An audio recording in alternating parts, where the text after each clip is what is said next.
ಸಾಮಾನ್ಯವಾಗಿ ರಾಜಕೀಯ ವ್ಯಕ್ತಿಗಳು ಅವರವರ ರಾಜಕೀಯ ಕ್ಷೇತ್ರದಲ್ಲಿ ಪಗಡೆ ಆಟ ಆಡ್ತಾರೆ. ಯಾವ ದಾಳವನ್ನು ಉರುಳಿಸಿದ್ರೆ ಏನು ಆಗಬಹುದು ಅಂತ. ಇವತ್ತು ಸಾಮಾನ್ಯವಾಗಿ ರಾಜಕೀಯ ಕ್ಷೇತ್ರದಲ್ಲಿರುವಂಥ ವ್ಯಕ್ತಿ ಕೇಂದ್ರ ಸಚಿವ ಪ್ರಹ್ಲಾದ್ ಜೋಶಿ ಅವರು ಧಾರವಾಡ ತಾಲೂಕಿನ ಹೆಬ್ಬಳ್ಳಿಯಲ್ಲಿ ಪಗಡೆ ಆಟವನ್ನು ಆಡಿದ್ದಾರೆ. ಮೂಗ ಬಸವೇಶ್ವರ ದೇವಸ್ಥಾನಕ್ಕೆ ಭೇಟಿಯನ್ನು ಕೊಟ್ಟಿದ್ರು ಪ್ರಹ್ಲಾದ್ ಜೋಶಿ ಅವರು. ದೇವರಿಗೆ ನಮಸ್ಕಾರ ಮಾಡಿ ದಾಳವನ್ನು ಹೂಡಿದ್ದಾರೆ ಪ್ರಹ್ಲಾದ್ ಜೋಶಿ ಅವರು. ನೋಡಿ, ಅಲ್ಲಿ ದೇವಸ್ಥಾನಕ್ಕೆ ಭೇಟಿ ಕೊಟ್ಟ ಸಂದರ್ಭದಲ್ಲಿ ಸಾಕಷ್ಟು ಹಿರಿಯರು ಅಲ್ಲಿ ಪಗಡೆ ಆಡ್ತಾ ಇದ್ರು. ಆ ಸಂದರ್ಭದಲ್ಲಿ ದೇವಸ್ಥಾನಕ್ಕೆ ಭೇಟಿ ಕೊಟ್ಟು ನಮಸ್ಕಾರ ಮಾಡಿ ನೋಡಿ ಖುಷಿಯಾಗಿ ಪಗಡೆ ಆಡ್ತಾ ಇರುವಂತ ದೃಶ್ಯ ಅದು.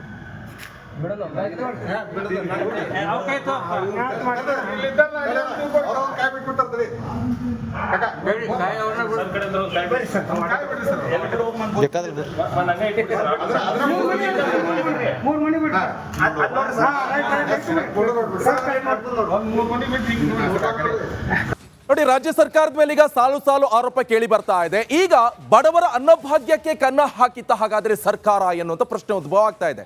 ಆಹಾರ ಇಲಾಖೆ ವಿರುದ್ಧ ಬಿಪಿಎಲ್ ಕಾರ್ಡ್ದಾರರ ಕಿಡಿಕಾರ್ತಿದ್ದಾರೆ. ಆಟೋ ಚಾಲಕನಿಗೆ ಅಧಿಕಾರಿಗಳ ಬಿಗ್ ಶಾಕ್ ಇದು. ಬಿಪಿಎಲ್ ಕಾರ್ಡ್ ಅನ್ನ ಎಪಿಎಲ್ ಕಾರ್ಡ್ ಆಗಿ ಬದಲಾವಣೆ ಮಾಡಿದ್ದಾರೆ. ಸರ್, ನನ್ನ ಹೆಂಡತಿಗೆ ಕ್ಯಾನ್ಸರ್ ಇದೆ, ಆಸ್ಪತ್ರೆಯಲ್ಲಿ ಬಿಪಿಎಲ್ ಕಾರ್ಡ್ ಕೇಳ್ತಿದ್ದಾರೆ, ಸರ್ಕಾರ ನಮ್ಮ ಹೊಟ್ಟೆ ಮೇಲೆ ಹೊಡಿತಾ ಇದೆ. ರಿಪಬ್ಲಿಕ್ ಕನ್ನಡ ಮುಂದೆ ಆಟೋ ಚಾಲಕ ತಮ್ಮ ಅಳಲನ್ನ ತೋಡ್ಕೊಳ್ತಾ ಇದ್ದಾರೆ. ನೋಡಿ, ಈ ಬಿಪಿಎಲ್ ಕಾರ್ಡ್ ಇಂದ ಖಾಲಿ ಇವರು ಅಕ್ಕಿಗಾಗಿ ಇರೋಲ್ಲ ಜನರು. ಒಂದಿಷ್ಟು ಜನರಿಗೆ ಚಿಕಿತ್ಸೆ ಇರ್ಬೋದು, ವಿದ್ಯಾರ್ಥಿ ವೇತನಕ್ಕೆ ಇರ್ಬೋದು, ಶಿಕ್ಷಣಕ್ಕೆ ಇರ್ಬೋದು, ಅದೆಲ್ಲ ಹೆಲ್ಪ್ ಆಗುತ್ತೆ ಈ ಬಿಪಿಎಲ್ ಕಾರ್ಡ್ ಇಂದ, ಬಿಲೋ ಪವರ್ಟಿ ಲೆವೆಲ್ ಇಂದ. ಆದ್ರೆ ಏಕಾಏಕಿ ಎಪಿಎಲ್ ಮಾಡಿಬಿಟ್ರೆ ಇವ್ರು ಯಾವುದು ರಾಜಕೀಯ ಇದಕ್ಕೆ? ಪಾಪ ಇವ್ರದ್ದೆಲ್ಲ ಏನ್ ಕತೆ, ಜನಸಾಮಾನ್ಯರಿಗೆ ಏನ್ ಮಾಡ್ಬೇಕಾಗತ್ತೆ?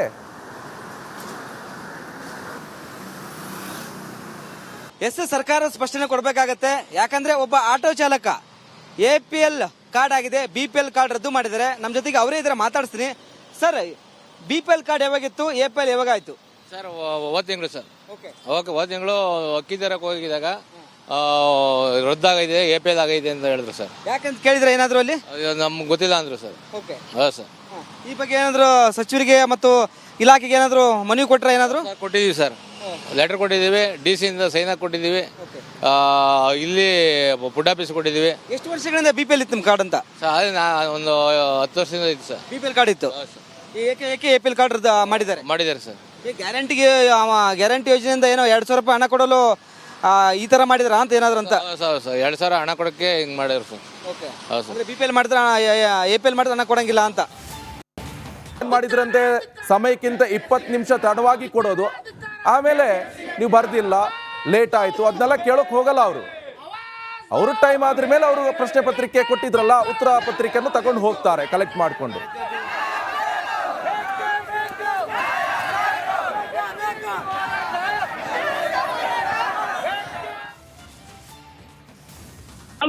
ಜೊತೆಗೆ ಗುಜರಿಯ ಮತ್ತೊಬ್ಬ ವ್ಯಕ್ತಿಯನ್ನು ಕೂಡ ಈಗ ಬಂಧನ ಮಾಡಿದ್ದಾರೆ.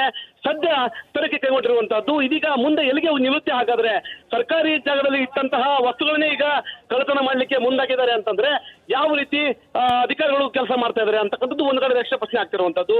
ಸರ್ಕಾರಿ ಗೋಡಂಬಲ್ಲಿಟ್ಟಂತಹ ವಸ್ತುಗಳನ್ನ ಕಳ್ಳತನ ಮಾಡ್ಲಿಕ್ಕೆ ಈ ಜನರು ಮುಂದಾಗಿದ್ರು. ಒಂದು ಮಧ್ಯವರ್ತಿಗಳಿರ್ತಾರೆ, ಮತ್ತೊಂದು ಕೂಲಿ ಕೆಲಸ ಅಂದ್ರೆ ಹಮಾಲಿ ಕೆಲಸ ಮಾಡುವ ವ್ಯಕ್ತಿಗಳಾಗಿರ್ತಾರೆ. ದುಡ್ಡು ಸಿಗುತ್ತೆ ಅನ್ನುವ ಒಂದು ಕಾರಣಕ್ಕಾಗಿ ಸರ್ಕಾರದ ವಸ್ತುಗಳನ್ನ ತೆಗೆದುಕೊಂಡು ಹೋಗಿ ಮಾರಾಟ ಮಾಡಿ ಮಧ್ಯವರ್ತಿಗಳು ಮಾಡ್ಲಿಕ್ಕೆ ಉಪಯೋಗ ಮಾಡ್ತಾ ಇರ್ತಾರೆ. ದಿನನಿತ್ಯ ಸಂಜೆ ಆದ್ರೆ ಸಾಕು, ಸುಸ್ತಾದ ನಂತರ ಕೆಲಸ ಮಾಡಿರ್ತಾರೆ, ಸುಸ್ತಾಗ್ತಾರೆ, ಮದ್ಯವ ತೆಗೆದುಕೊಂಡು ಬರ್ತಾರೆ. ಅದೇ ಸರ್ಕಾರಿ ಗೋಡಂಬಿನ ಬಳಿ ಇವರು ಮಧ್ಯವರ್ತಿಗಳು ಸೇವನೆ ಮಾಡ್ತಾ ಇರ್ತಾರೆ. ಒಂದು ದಿನ ಕಣ್ಣಿಗೆ ಬಿದ್ದಂತಹ ಬ್ಯಾಲೆಟ್ ಬಸ್ ಖರೀದಿ ಮಾಡ್ಲಿಕ್ಕೆ. ಓಕೆ, ಥ್ಯಾಂಕ್ ಯು ಮಾರುತಿ ನಿಮ್ಮೆಲ್ಲ ಮಾಹಿತಿಗೆ.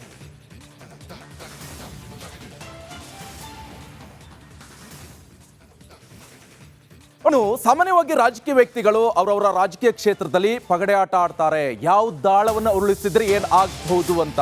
ಇವತ್ತು ಸಾಮಾನ್ಯವಾಗಿ ರಾಜಕೀಯ ಕ್ಷೇತ್ರದಲ್ಲಿರುವಂಥ ವ್ಯಕ್ತಿ ಕೇಂದ್ರ ಸಚಿವ ಪ್ರಹ್ಲಾದ್ ಜೋಶಿ ಅವರು ಧಾರವಾಡ ತಾಲೂಕಿನ ಹೆಬ್ಬಳ್ಳಿಯಲ್ಲಿ ಪಗಡೆ ಆಟವನ್ನು ಆಡಿದ್ದಾರೆ. ಮೂಗ ಬಸವೇಶ್ವರ ದೇವಸ್ಥಾನಕ್ಕೆ ಭೇಟಿಯನ್ನು ಕೊಟ್ಟಿದ್ರು ಪ್ರಹ್ಲಾದ್ ಜೋಶಿ ಅವರು. ದೇವರಿಗೆ ನಮಸ್ಕಾರ ಮಾಡಿ ದಾಳವನ್ನು ಹೂಡಿದ್ದಾರೆ ಪ್ರಹ್ಲಾದ್ ಜೋಶಿ ಅವರು. ನೋಡಿ, ಅಲ್ಲಿ ದೇವಸ್ಥಾನಕ್ಕೆ ಭೇಟಿ ಕೊಟ್ಟ ಸಂದರ್ಭದಲ್ಲಿ ಸಾಕಷ್ಟು ಹಿರಿಯರು ಅಲ್ಲಿ ಪಗಡೆ ಆಡ್ತಾ ಇದ್ರು. ಆ ಸಂದರ್ಭದಲ್ಲಿ ದೇವಸ್ಥಾನಕ್ಕೆ ಭೇಟಿ ಕೊಟ್ಟು ನಮಸ್ಕಾರ ಮಾಡಿ ನೋಡಿ ಖುಷಿಯಾಗಿ ಪಗಡೆ ಆಡ್ತಾ ಇರುವಂತ ದೃಶ್ಯ ಅದು.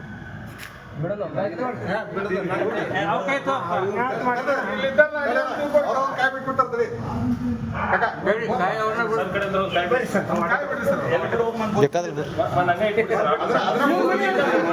3 ಮನಿ ಬಿಟ್ಟು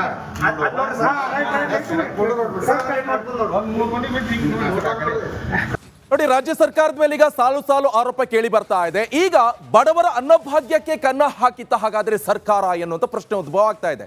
ಆಹಾರ ಇಲಾಖೆ ವಿರುದ್ಧ ಬಿಪಿಎಲ್ ಕಾರ್ಡ್ದಾರರ ಕಿಡಿಕಾರ್ತಿದ್ದಾರೆ. ಆಟೋ ಚಾಲಕನಿಗೆ ಅಧಿಕಾರಿಗಳ ಬಿಗ್ ಶಾಕ್ ಇದು. ಬಿಪಿಎಲ್ ಕಾರ್ಡ್ ಅನ್ನ ಎಪಿಎಲ್ ಕಾರ್ಡ್ ಆಗಿ ಬದಲಾವಣೆ ಮಾಡಿದ್ದಾರೆ. ಸರ್, ನನ್ನ ಹೆಂಡತಿಗೆ ಕ್ಯಾನ್ಸರ್ ಇದೆ, ಆಸ್ಪತ್ರೆಯಲ್ಲಿ ಬಿಪಿಎಲ್ ಕಾರ್ಡ್ ಕೇಳ್ತಿದ್ದಾರೆ, ಸರ್ಕಾರ ನಮ್ಮ ಹೊಟ್ಟೆ ಮೇಲೆ ಹೊಡಿತಾ ಇದೆ. ರಿಪಬ್ಲಿಕ್ ಕನ್ನಡ ಮುಂದೆ ಆಟೋ ಚಾಲಕ ತಮ್ಮ ಅಳಲನ್ನ ತೋಡ್ಕೊಳ್ತಾ ಇದ್ದಾರೆ. ನೋಡಿ, ಈ ಬಿಪಿಎಲ್ ಕಾರ್ಡ್ ಇಂದ ಖಾಲಿ ಇವರು ಅಕ್ಕಿಗಾಗಿ ಇರೋಲ್ಲ ಜನರು. ಒಂದಿಷ್ಟು ಜನರಿಗೆ ಚಿಕಿತ್ಸೆ ಇರ್ಬೋದು, ವಿದ್ಯಾರ್ಥಿ ವೇತನಕ್ಕೆ ಇರ್ಬೋದು, ಶಿಕ್ಷಣಕ್ಕೆ ಇರ್ಬೋದು, ಅದೆಲ್ಲ ಹೆಲ್ಪ್ ಆಗುತ್ತೆ ಈ ಬಿಪಿಎಲ್ ಕಾರ್ಡ್ ಇಂದ, ಬಿಲೋ ಪವರ್ಟಿ ಲೆವೆಲ್ ಇಂದ. ಆದ್ರೆ ಏಕಾಏಕಿ ಎಪಿಎಲ್ ಮಾಡಿಬಿಟ್ರೆ ಇವ್ರು ಯಾವುದು ರಾಜಕೀಯ ಇದಕ್ಕೆ? ಪಾಪ ಇವ್ರದ್ದೆಲ್ಲ ಏನ್ ಕತೆ, ಜನಸಾಮಾನ್ಯರಿಗೆ ಏನ್ ಮಾಡ್ಬೇಕಾಗತ್ತೆ?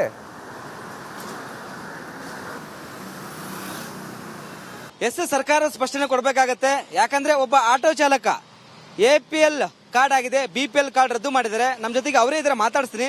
ಸರ್, ಬಿಪಿಎಲ್ ಕಾರ್ಡ್ ಯಾವಾಗಿತ್ತು, ಎಪಿಎಲ್ ಯಾವಾಗ ಆಯ್ತು? ಸರ್, ಹೋದ ತಿಂಗಳು ಸರ್. ಓಕೆ, ಹೋದ ತಿಂಗಳು ಅಕ್ಕಿ ತರಕ್ಕೆ ಹೋಗಿದಾಗ ರದ್ದಾಗಿದೆ, ಎಪಿಎಲ್ ಆಗೈತೆ ಅಂತ ಹೇಳಿದ್ರು ಸರ್. ಯಾಕಂತ ಕೇಳಿದ್ರೆ ಏನಾದ್ರು ಅಲ್ಲಿ ನಮ್ಗೆ ಗೊತ್ತಿಲ್ಲ ಅಂದ್ರು ಸರ್. ಓಕೆ, ಹೌದು ಸರ್. ಈ ಬಗ್ಗೆ ಏನಾದ್ರು ಸಚಿವರಿಗೆ ಮತ್ತು ಇಲಾಖೆಗೆ ಏನಾದ್ರು ಮನವಿ ಕೊಟ್ರೆ ಏನಾದ್ರು? ಕೊಟ್ಟಿದ್ದೀವಿ ಸರ್, ಲೆಟರ್ ಕೊಟ್ಟಿದ್ದೀವಿ, DC ಇಂದ ಸೈನ್ ಹಾಕಿ ಕೊಟ್ಟಿದ್ದೀವಿ. ಇಲ್ಲಿ ಫುಡ್ ಆಫೀಸ್ ಕೊಟ್ಟಿದ್ದೀವಿ. ಎಷ್ಟು ವರ್ಷಗಳಿಂದ ಬಿಪಿಎಲ್ ಇತ್ತು ನಿಮ್ಮ ಕಾರ್ಡ್ ಅಂತ? ಸರ್, ಅದೇ ಒಂದು 10 ವರ್ಷದಿಂದ ಇತ್ತು ಸರ್. ಬಿಪಿಎಲ್ ಕಾರ್ಡ್ ಇತ್ತು, ಏಕೆ ಎಪಿಎಲ್ ಕಾರ್ಡ್ ಮಾಡಿದ್ದಾರೆ ಸರ್. ಗ್ಯಾರಂಟಿಗೆ ಗ್ಯಾರಂಟಿ ಯೋಜನೆಯಿಂದ ಏನೋ 2,000 ರೂಪಾಯಿ ಹಣ ಕೊಡಲು ಈ ತರ ಮಾಡಿದ್ರ ಅಂತ ಏನಾದ್ರು ಅಂತ? ಸರ್, 2,000 ಹಣ ಕೊಡಕ್ಕೆ ಹಿಂಗ್ ಮಾಡಿದ್ರು ಸರ್. ಓಕೆ, ಹೌದು ಸರ್. ಬಿಪಿಎಲ್ ಮಾಡಿದ್ರೆ ಎಪಿಎಲ್ ಮಾಡಿದ್ರೆ ಹಣ ಕೊಡಂಗಿಲ್ಲ ಅಂತ ಮಾಡಿದ್ರಂತೆ. ಸಮಯಕ್ಕಿಂತ 20 ನಿಮಿಷ ತಡವಾಗಿ ಕೊಡೋದು, ಆಮೇಲೆ ನೀವು ಬರ್ದಿಲ್ಲ, ಲೇಟ್ ಆಯ್ತು, ಅದನ್ನೆಲ್ಲ ಕೇಳೋಕೆ ಹೋಗಲ್ಲ ಅವರು. ಅವರು ಟೈಮ್ ಆದ್ರ ಮೇಲೆ ಅವರು ಪ್ರಶ್ನೆ ಪತ್ರಿಕೆ ಕೊಟ್ಟಿದ್ರಲ್ಲ, ಉತ್ತರ ಪತ್ರಿಕೆಯನ್ನು ತಗೊಂಡು ಹೋಗ್ತಾರೆ ಕಲೆಕ್ಟ್ ಮಾಡಿಕೊಂಡು.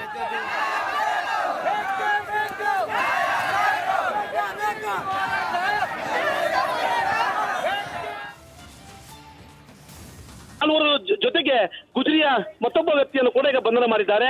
ಸದ್ಯ ತನಿಖೆ ಕೈಗೊಂಡಿರುವಂತಹದ್ದು. ಇದೀಗ ಮುಂದೆ ಎಲ್ಲಿಗೆ ನಿವೃತ್ತಿ ಹಾಗಾದ್ರೆ ಸರ್ಕಾರಿ ಜಾಗದಲ್ಲಿ ಇಟ್ಟಂತಹ ವಸ್ತುಗಳನ್ನೇ ಈಗ ಕಳ್ಳತನ ಮಾಡ್ಲಿಕ್ಕೆ ಮುಂದಾಗಿದ್ದಾರೆ ಅಂತಂದ್ರೆ ಯಾವ ರೀತಿ ಅಧಿಕಾರಿಗಳು ಕೆಲಸ ಮಾಡ್ತಾ ಇದ್ದಾರೆ ಅಂತಕ್ಕಂಥದ್ದು ಒಂದು ಕಡೆ ಯಕ್ಷ ಪ್ರಶ್ನೆ ಆಗ್ತಿರುವಂತದ್ದು. ಸರ್ಕಾರಿ ಗೋಡಂಬಲ್ಲಿಟ್ಟಂತಹ ವಸ್ತುಗಳನ್ನ ಕಳ್ಳತನ ಮಾಡ್ಲಿಕ್ಕೆ ಈ ಜನರು ಮುಂದಾಗಿದ್ರು. ಒಂದು ಮಧ್ಯವರ್ತಿಗಳಿರ್ತಾರೆ, ಮತ್ತೊಂದು ಕೂಲಿ ಕೆಲಸ ಅಂದ್ರೆ ಹಮಾಲಿ ಕೆಲಸ ಮಾಡುವ ವ್ಯಕ್ತಿಗಳಾಗಿರ್ತಾರೆ. ದುಡ್ಡು ಸಿಗುತ್ತೆ ಅನ್ನುವ ಒಂದು ಕಾರಣಕ್ಕಾಗಿ ಸರ್ಕಾರದ ವಸ್ತುಗಳನ್ನ ತೆಗೆದುಕೊಂಡು ಹೋಗಿ ಮಾರಾಟ ಮಾಡಿ ಮಧ್ಯವರ್ತಿಗಳು ಮಾಡ್ಲಿಕ್ಕೆ ಉಪಯೋಗ ಮಾಡ್ತಿರ್ತಾರೆ. ದಿನನಿತ್ಯ ಸಂಜೆ ಆದ್ರೆ ಸಾಕು, ಸುಸ್ತಾದ ನಂತರ ಕೆಲಸ ಮಾಡಿರ್ತಾರೆ, ಸುಸ್ತಾಗ್ತಾರೆ, ಮದ್ಯವ ತೆಗೆದುಕೊಂಡು ಬರ್ತಾರೆ. ಅದೇ ಸರ್ಕಾರಿ ಗೋಡಂಬಿನ ಬಳಿ ಇವರು ಮಧ್ಯವರ್ತಿಗಳು ಸೇವನೆ ಮಾಡ್ತಾ ಇರ್ತಾರೆ. ಒಂದು ದಿನ ಕಣ್ಣಿಗೆ ಬಿದ್ದಂತಹ ಬ್ಯಾಲೆಟ್ ಖರೀದಿ ಮಾಡ್ಲಿಕ್ಕೆ. ಓಕೆ, ಥ್ಯಾಂಕ್ ಯು ಮಾರುತಿ ನಿಮ್ಮೆಲ್ಲ ಮಾಹಿತಿಗೆ.